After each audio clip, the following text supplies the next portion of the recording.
चले भाई, तो आज आखिरी सेगमेंट है, मतलब केपीजी का लास्ट पार्ट जो छोटा सा है, इसको कवर कर लेते हैं, फिर आगे की बात करते हैं। ठीक है, तो एक बात बतानी छूट गई थी पिछली बार वाले में, क्या वो ये थी कि जो तीन स्पीड नहीं बताई थी, एक मोस्ट प्रोबेबल बताई थी, एक एवरेज बताई थी और एक आरएमएस बताई थी। तो अगर आपसे कोई पूछे कि सबसे ज़्यादा कौन सी वैल्यू होती है, सबसे कम कौन सी वैल्यू होती है, तो उसमें राम याद कर लीजिए, है ना। राम मतलब RAM। ठीक है, जो आरएमएस वाली स्पीड होती है वो सबसे ज़्यादा होती है। ठीक है, जो एवरेज वाली होती है वो उससे कम होती है, और मोस्ट प्रोबेबल वाली जो होती है वो सबसे कम होती है। मतलब आप एक सैंपल का एवरेज निकालिए।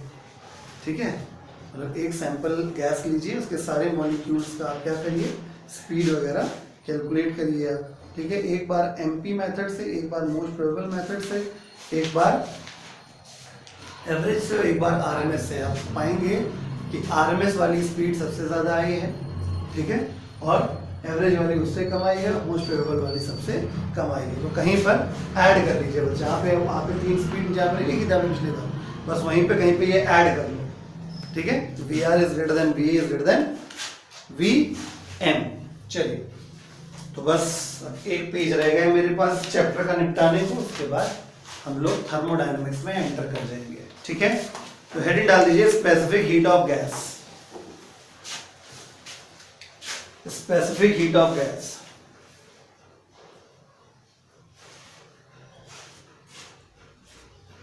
फटाक से लिख लीजिए जल्दी जल्दी। When a gas is heated, when a gas is heated, जो ऑनलाइन है चिंता ना करें, अभी आपका ओरिएंटेशन सुधर जाएगा। ठीक है, थोड़ी देर में मोबाइल सही ओरिएंटेशन पे आ जाएगा तो आपको और बेटर दिखेगा। तो when a gas is heated, comma its volume and pressure change, when a gas is heated, comma its volume and pressure changes, लिखिए बल्कि, its volume and pressure changes with the increase in temperature, with the increase in temperature। स्वाभाविक सी बात है ना। तो when a gas is heated, comma its volume and pressure changes with the increase in temperature, full stop। So the amount of heat required, the amount of heat required, the amount of heat required to raise the temperature of, to raise the temperature of 1 gram of gas, to raise the temperature of 1 gram of gas through 1 degree Celsius is not fixed, through 1 degree Celsius is not fixed। समझे? तो क्योंकि जब हम gas का temperature बढ़ाते हैं तो उसका वॉल्यूम भी बढ़ जाता है और प्रेशर भी बढ़ जाता है। ठीक है, मतलब अगर आपने गैस को खुला छोड़ दिया है, ठीक है, तो उसका भाई बनी बात, जब हीट करोगे तो प्रेशर बढ़ेगा, और प्रेशर बढ़ेगा तो वॉल्यूम बढ़ेगा। तो मैं ये बता रहा था कि जब हम किसी गैस को, अगर गैस वो फ्री है, तो गैस को अगर हम लोग हीट करते हैं तो उसका प्रेशर बढ़ता है, प्रेशर की वजह से वॉल्यूम बढ़ता है। इस वजह से यहाँ पे हमने आपको बात लिखाई कि जो 1 ग्राम गैस का 1 डिग्री सेल्सियस टेम्परेचर बढ़ाने के लिए जो हीट की रिक्वायरमेंट होती है वो फिक्स नहीं होती है। समझ रहे हैं? अगर आपको स्पेसिफिक हीट की डेफिनेशन पहले से नहीं आती तो भाई दिक्कत है। स्पेसिफिक हीट की डेफिनेशन आती नहीं आती है। 1 ग्राम मटेरियल का टेम्परेचर 1 डिग्री सेल्सियस बढ़ाने के लिए जो हीट की आवश्यकता होती है उसी को क्या कहते हैं? स्पेसिफिक हीट कहते हैं। ठीक है, अभी तक तुमने स्पेसिफिक हीट बचपन से लेकर अभी तक जो पढ़ी थी वो या तो सॉलिड के लिए पढ़ी और या तो लिक्विड के लिए पढ़ी। गैस के लिए आप पहली बार पढ़ रहे हो, और गैस में पढ़ते ही बवाल हो गया। क्या बवाल हो गया कि लिक्विड और सॉलिड में तो फिक्स था, चलो कोई बात नहीं, जब हम हीट करेंगे तो चांसेस हैं कि वॉल्यूम इतना मतलब बढ़ता है। हम ये नहीं कह रहे कि हीट करने वॉल्यूम नहीं बढ़ता, लेकिन वॉल्यूम इतना नहीं बढ़ता कि अचानक से भगभगा के ज्यादा हो जाए, ताकि ढेर सारा हो जाए। लेकिन गैस में क्या है, जैसे ही आप हीट करेंगे उसका वॉल्यूम बढ़ेगा। ठीक है, तो अलग अलग गैस का वॉल्यूम कितना बढ़ जाए उसका कोई भरोसा। ठीक है। इस वजह से 1 ग्राम गैस का टेम्परेचर 1 डिग्री सेल्सियस बढ़ाने के लिए कितनी हीट की रिक्वायरमेंट होगी, ये चीज फिक्स नहीं होती है। अर्थात ये कहने का मेरा मतलब है, कवि ये कहना चाहता है कि यहाँ पे 2 पैरामीटर हैं, एक है प्रेशर और दूसरा है वॉल्यूम। ठीक है। तो अगर आपको स्पेसिफिक हीट की बात करनी है गैस की, तो 2 में से एक चीज को फिक्स रखो एटलीस्ट, या तो वॉल्यूम फिक्स रखो और या तो प्रेशर फिक्स रखो। इसी वजह से आपने 2 स्पेसिफिक हीट के नाम सुने होंगे, specific heat of gas at constant pressure Cp और specific heat of gas at constant volume Cv। Cp Cv का नाम सुने हो कभी? स्कूल में अगर पढ़ाया होगा तो सुना होगा, अदरवाइज कोई बात नहीं, अभी हम सुना देंगे। ठीक है, पहले लिख लो। अच्छा, तो हमने क्या बोल दिया है अभी तक, फटाक से बोलते हैं। आपने हेडिंग डाल दी है स्पेसिफिक हीट ऑफ गैसेस, के अंदर आपने लिखा है when a gas is heated its volume and pressure change with increase in temperature, full stop. So the amount of heat required to raise the temperature of 1 gram of gas through 1 degree Celsius is not fixed. That is, a gas does not possess, यहाँ तक लिखी है, that is, a gas does not possess a unique or single specific heat. That is, a gas does not possess a unique or single, does not possess a unique or single specific heat, does not possess a unique or single specific heat. Full stop. आगे लिखो जल्दी से। A gas can have any value of specific heat. A gas can have any value of specific heat. A gas can have any value of specific heat depending on, gas can have any value of specific heat depending on the conditions, depending on the conditions under which it is heated, under which it is heated.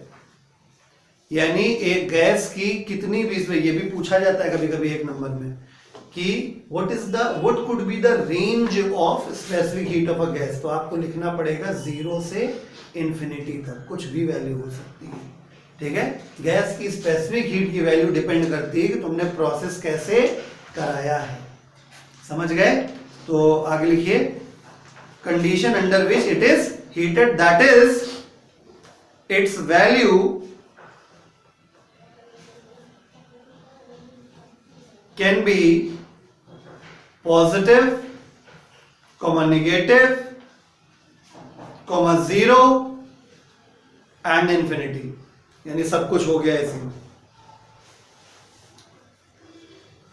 Positive, negative, 0 and infinity. तो मैं एक बार फिर से पुनः आप लोगों को समझाने का प्रयास करता हूं कि जब हम लोग सॉलिड और लिक्विड को जब हीट करते हैं तो नॉर्मली जब उसका 1 डिग्री सेल्सियस टेम्परेचर बढ़ाते हैं तो केवल 1 डिग्री सेल्सियस टेम्परेचर बढ़ाने में उसका वॉल्यूम इतना ज्यादा नहीं बढ़ता।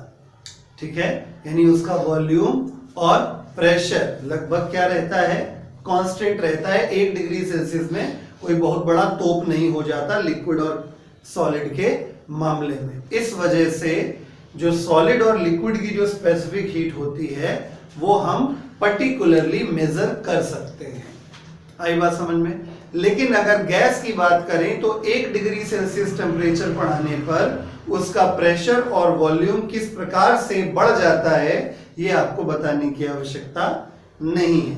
इसलिए हम ये कहना चाहते हैं कि 1 डिग्री सेल्सियस टेम्परेचर बढ़ाने के लिए गैस को कितनी हीट देनी पड़ेगी, ये डिपेंड करता है कि उसका प्रेशर और वॉल्यूम किस तरीके से चेंज होगा। अतः कवि ये कहना चाहता है कि एक जो गैस की जो स्पेसिफिक हीट होती है उसकी वैल्यू डिपेंड करती है सर्कमस्टेंसेस पर, और जैसा सर्कमस्टेंस आप बना देंगे उस प्रकार से स्पेसिफिक हीट आ जाती है। जैसे मैं आपको एग्जांपल करके दिखा देता हूं। अभी बोलचाल में बातचीत करने में उतना बढ़िया नहीं समझ में आता है, अभी समझ में आएगा। आपको याद होगा फॉर्मूला होता है हीट का, Q बराबर श्रीमती CM डेल्टा T। याद आया? किसी बॉडी को हीट करने के लिए जो टेम्परेचर की रिक्वायरमेंट होती है वो होती है Q बराबर CM डेल्टा T। ये होती है किसके लिए? ये फॉर्मूला लिखा जाता है फॉर सॉलिड्स एंड लिक्विड्स के लिए, बहुत ध्यान समझिएगा, ये फॉर्मूला होता है जहां पे C specific heat of the material होती है सॉलिड या लिक्विड की, M मास होता है और delta T rise in temperature. अगर मैं यही चीज गैस के लिए लिख दूं तो यही डेल्टा Q जो हो जाएगा वो कैपिटल C हो जाएगा और M की जगह N लिखा जाएगा और डेल्टा T। अब कहो तो सर फर्क क्या है, तो फर्क अब सुनो, ये होता है स्पेसिफिक हीट और ये होता है मास। लेकिन गैस के मामले में मास से काम नहीं चलता, मोल्स से काम चलता है कि गैस के कितने मोल्स हैं। इसी वजह से इस C को मोलर स्पेसिफिक हीट कहा जाता है। क्या कहते हैं? Molar specific heat. इतनी बात समझ में आ गई? कहीं अतरे कोने जहां जगह मिले वहां पहले इसको मेंशन कर लेना, ठीक है?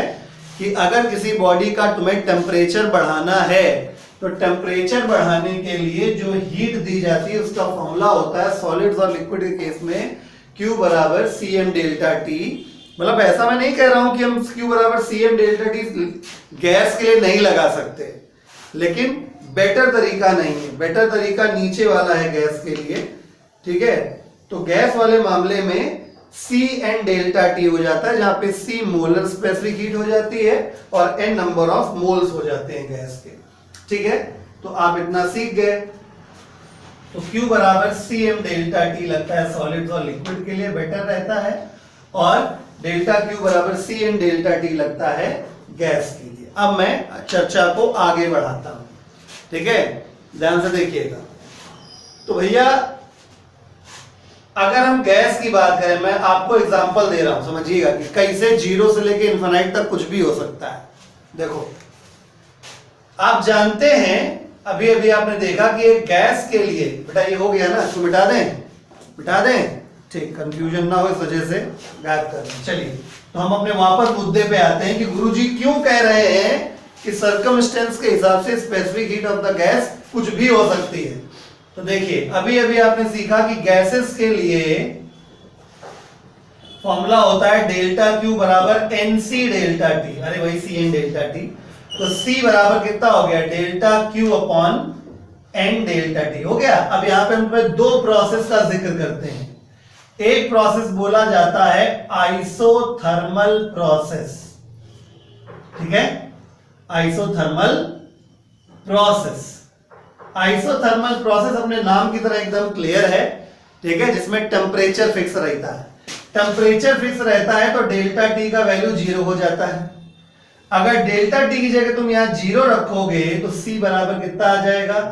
इंफिनिटी आ जाएगा। देखो मैथमेटिक्स वाला स्टूडेंट 0 बोल रहा है, ठीक है भैया? समथिंग अपॉन 0 इंफिनिटी होता है, अर्थात किसी गैस का स्पेसिफिक हीट आइसोथर्मल प्रोसेस में इनफाइनाइट हो जाता है, ठीक है?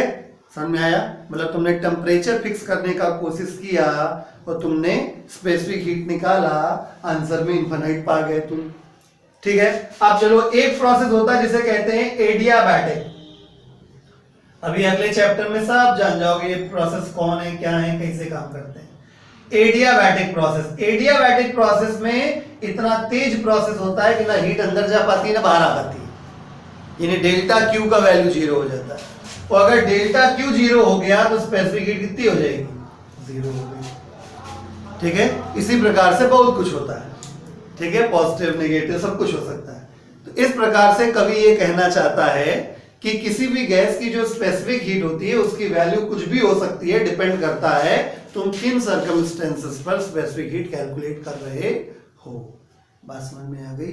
यानी सॉलिड और लिक्विड की जो स्पेसिफिक हीट होती है वो केवल उसकी स्टेट पे डिपेंड करती है, उसके नेचर पे डिपेंड करती है। लेकिन गैस की स्पेसिफिक हीट इस बात पे भी डिपेंड करती है कि माहौल कैसा है, प्रेशर सेम है कि टेम्परेचर सेम है कि वॉल्यूम सेम है, क्या सेम है, उसके हिसाब से डिपेंड करता है। अब आपको जो इतनी बड़ी लैंग्वेज लिखवाई थी उसका आपको सेंस पता चल गया होगा। हम फिर से एक बार बोल देते हैं उसको, फिर आगे बढ़ जाते हैं। हमने ये लिखवाया कि जब किसी गैस को हीट किया जाता है तो वॉल्यूम और प्रेशर दोनों चेंज हो जाते हैं। इस वजह से 1 ग्राम गैस का टेम्परेचर 1 डिग्री सेल्सियस बढ़ाने के लिए कितनी हीट देनी पड़ेगी ये फिक्स नहीं होता, इसी को कहते हैं स्पेसिफिक हीट। डेफिनेशन यही होती है इसमें, 1 ग्राम मटेरियल को हीट करने में 1 डिग्री सेल्सियस हीट करने में जो हीट देनी पड़ती है उसी को तो स्पेसिफिक हीट कहते हैं। तो इसका मतलब 1 ग्राम गैस को 1 डिग्री सेल्सियस टेम्परेचर बढ़ाने में कितना हीट करना पड़ेगा, कितना हीट देना पड़ेगा, ये क्लियर नहीं होता, अर्थात स्पेसिफिक हीट क्लियर नहीं हो पाता। ये किस पे डिपेंड करता है, आसपास की गैस की कंडीशंस के ऊपर, ठीक है। इस हिसाब से वैल्यू कुछ भी हो सकती है, जिसका मैंने आपको एग्जांपल दिया। तो आप फॉर एग्जांपल करके उस पैराग्राफ के आगे फॉर एग्जांपल करके इसको नोट कर लीजिए। तो इससे 2 चीजें हो गई, पहली बात तुमने क्लियर कर दिया और दूसरी बात ये भी क्लियर हो गया कि अगर आपसे कोई पूछ बैठे कि आइसोथर्मल प्रोसेस है अगर, तो गैस की स्पेसिफिक हीट कितनी होगी, तो आपको ये देना इनफाइनाइट होती है। अगर एडियाबैटिक प्रोसेस के लिए स्पेसिफिक हीट कोई पूछे तो कह देना कि 0 होती है, ठीक है।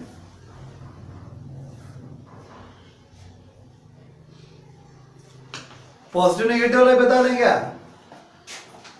चलो बता देते हैं। देखो अगर इंक्रीज इन टेम्परेचर हुआ, समझना मेरी बात को, टेम्परेचर तुमने बढ़ाया तो डेल्टा टी की वैल्यू पॉजिटिव होगी, और जब डेल्टा टी तुम पॉजिटिव रखोगे तो स्पेसिफिक हीट तुमको कैसा मिलेगा, पॉजिटिव मिलेगा। और अगर डिक्रीज इन टेम्परेचर किया तुमने, जब टेम्परेचर डिक्रीज होगा तो डेल्टा टी की वैल्यू कितनी होगी, निगेटिव हो जाएगी, और जब डेल्टा टी निगेटिव हो जाएगा तो स्पेसिफिक हीट भी कितना हो जाएगा, निगेटिव हो जाएगा, ठीक है। तो चारों बातें लिखवाई थी मैंने, चारों एक्सप्लेन कर दी आपको, ठीक है। फटाक से नोट करिए, बहुत जल्दी नोट हो गया।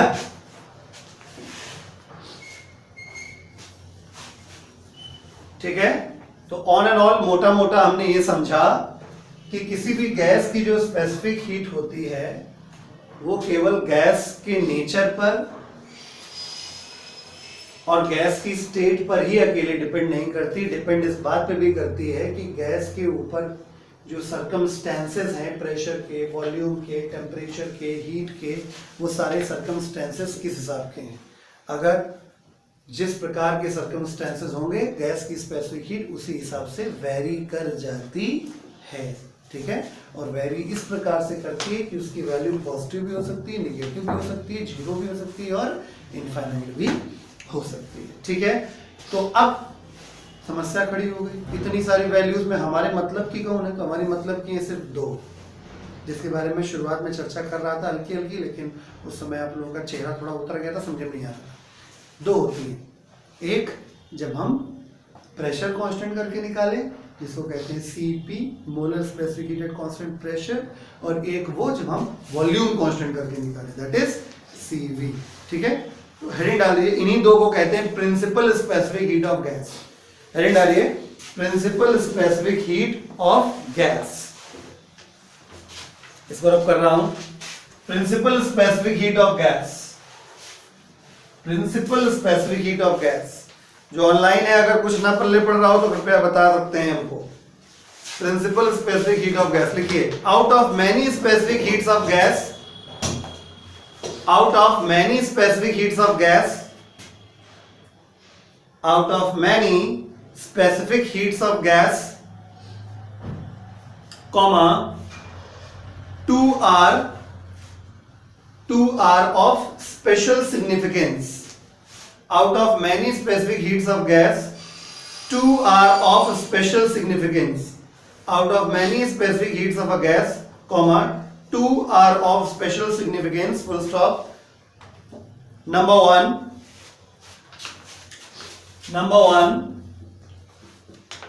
molar specific heat at constant pressure, जिसको CP कहते हैं, कैपिटल C बेस में P। सेकंड है molar specific heat at constant volume, फटाफट लिखो, जिसको CV कहते हैं।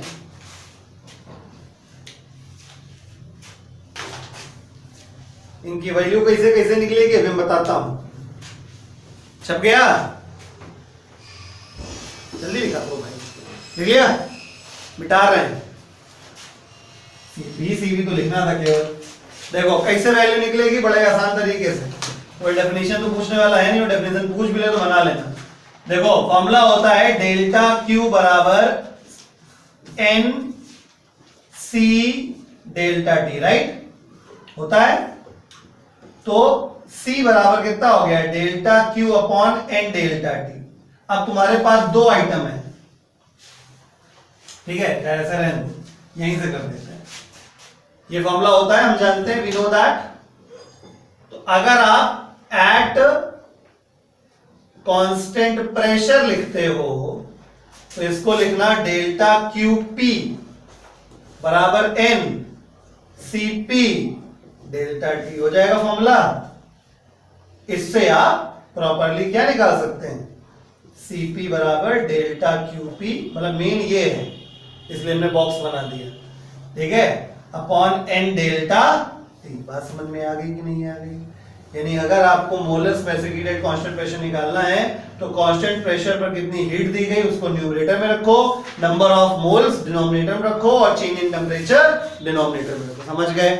इसी को कांस्टेंट वॉल्यूम के लिए कन्वर्ट कर लो, एट कांस्टेंट वॉल्यूम लिख लोगे तो डेल्टा क्यू वी बराबर N C V delta T हो जाएगा, ठीक है। यानी अगर आपको यहां से CV निकालना है तो delta Q V upon N delta T आ जाएगा। समझ गए? ओके, यूनिट निकाल लोगे, दोनों फॉर्मूलों का देखकर पता चलता है, ठीक है। ऑनलाइन वालों को नहीं दिख रहा होगा, चलो यहां लिख देते हैं, यहां साइड में लिख देते हैं। साइड में दिखेगा? साइड में नहीं दिखेगा, यहां लिखें, ठीक है। ओके, तो दोनों फॉर्मूलों को देख के पता चलता है कि SI unit of molar specific heat जो होगी वो कितनी होगी बताइए। ऊपर है जूल, है ना, दोनों में, नीचे है मोल और डेल्टा टी को तुम चाहे केल्विन लिख दो चाहे डिग्री सेल्सियस लिख दो, तो क्या हो गया यूनिट, जूल पर मोल पर केल्विन। बेटा समझ में आ गया कि नहीं आ गया?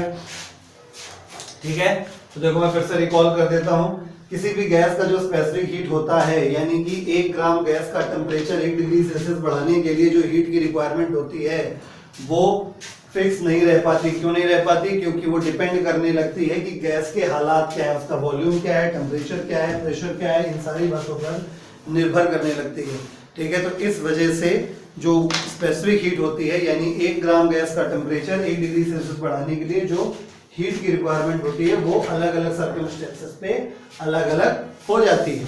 आई बात समझ में? तो ये वैल्यू कितनी हो सकती है, ये वैल्यू पॉजिटिव हो सकती है, ये वैल्यू नेगेटिव हो सकती है, ये वैल्यू 0 हो सकती है, ये वैल्यू इंफिनिटी हो सकती है, ठीक है। यानी ढेर सारी वैल्यू हो सकती है। और इसी के क्रम में हमने आपको ये बताया कि अगर आइसोथर्मल का केस है तो स्पेसिफिक हीट इंफिनिटी हो जाती है गैस की, और अगर एडियाबैटिक का केस है तो स्पेसिफिक हीट 0 भी हो जाती है। टेम्परेचर बढ़ने पे स्पेसिफिक हीट पॉजिटिव हो जाती है और टेम्परेचर घटने पे स्पेसिफिक हीट नेगेटिव हो जाती है। तो इतनी सारी चीजें हो सकती हैं स्पेसिफिक हीट के साथ। तो हमें कौन सी चाहिए? हमें केवल 2 चाहिए, जब गैस का प्रेशर कांस्टेंट रखा जाएगा और जब गैस का वॉल्यूम कांस्टेंट रखा जाएगा, ठीक है। तो जब प्रेशर कांस्टेंट करके हम लोग स्पेसिफिक हीट कैलकुलेट करते हैं तो बोलते हैं molar specific heat at constant pressure, और जब वॉल्यूम कांस्टेंट कर रख के बोलते हैं तो बोलते हैं molar specific heat at constant volume. Okay, value निकालने की बात आ जाए, फॉर्मूले की बात आ जाए तो कोई टेंशन नहीं है, यही जो अपना फॉर्मूला है Q बराबर NC डेल्टा T। अगर प्रेशर के लिए आ जाए तो यहाँ PP लगा देना, वॉल्यूम के लिए हो जाए तो यहाँ VV लगा देना। तो इस प्रकार से तुम्हारे पास फॉर्मूले बन जाएंगे, ठीक है।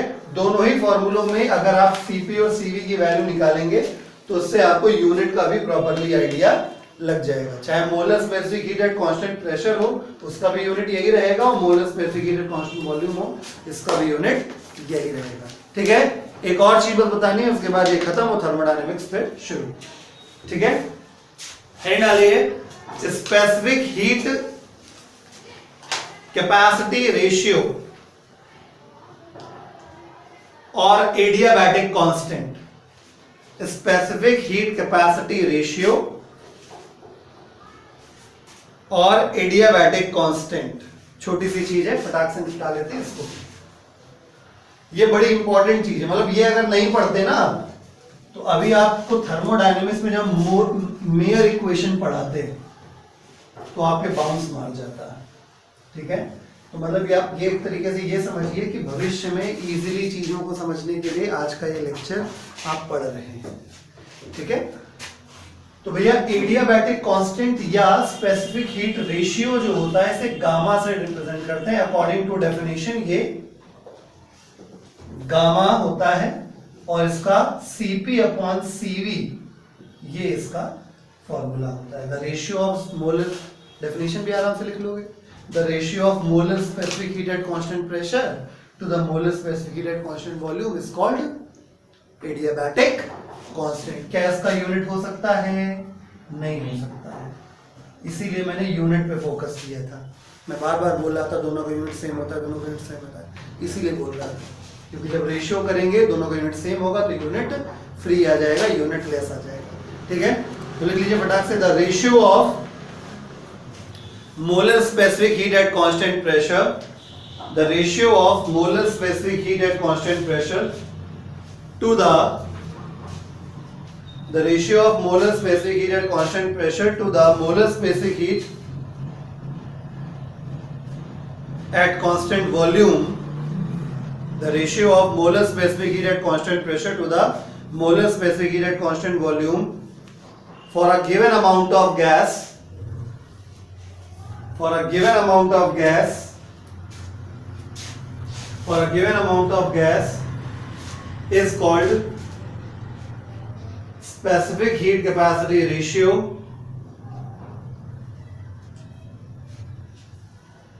specific heat capacity ratio और adiabatic constant, specific heat capacity ratio और adiabatic constant, ठीक है।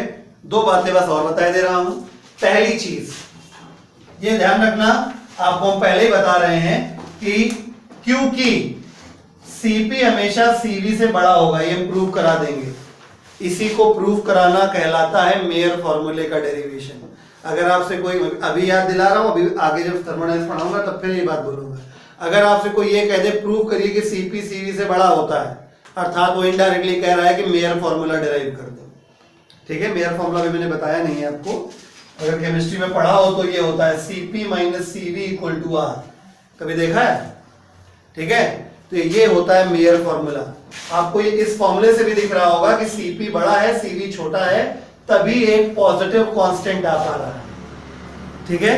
तो क्योंकि Cp हमेशा Cv से बड़ा होता है, इस वजह से हमेशा गामा की वैल्यू 1 से ज्यादा आएगी। Gamma is always more than 1, ठीक है, हमेशा। एक बात ये हो गई, दूसरा यूनिटलेस होता है, ये बता दिया। तीसरी बात ये है कि गामा की वैल्यू एटॉमिसिटी पे डिपेंड करती है, मोनोटॉमिक कैसे, डायटॉमिक कैसे, पॉलीएटॉमिक कैसे, ठीक है ना। तो इट्स वैल्यू, इसकी वैल्यू गामा की पूरे लिख देते हैं, the value of gamma depends on atomicity of gas. Gamma की वैल्यू एटॉमिसिटी ऑफ गैस पर निर्भर करती है, ठीक है। अब हम लोग थर्मोडायनेमिक्स यहां से शुरू कर सकते हैं।